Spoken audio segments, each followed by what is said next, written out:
جب ہم خانقاہ کی بات کرتے ہیں، صوفیاء کی، اولیاء کی بات کرتے ہیں، تو ایک لفظ عام طور پہ بولا جاتا ہے تصوف۔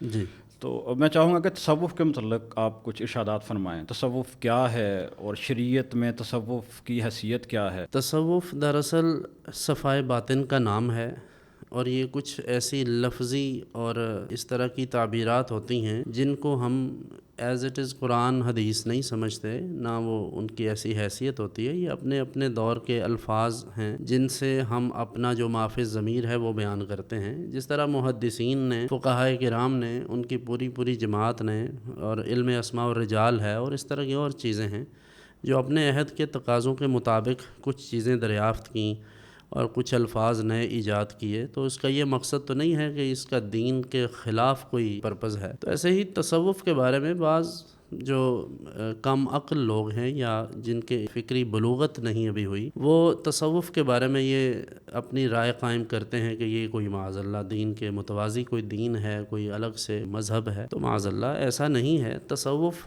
دین اسلام کی صحیح تعبیر اور تشریح کا نام ہے۔ تصوف رسول اللہ صلی اللہ علیہ وآلہ وسلم کے اس بیان کردہ منصب کا نام ہے جو اللہ تعالیٰ نے قرآن حکیم میں بیان فرمایا ہے کہ وَيُزَكِّيهِمْ۔ تزکیہ نفس کا دوسرا نام تصوف ہے۔ تصوف اپنی باطنی آلائشوں کو ختم کرنے کا نام ہے۔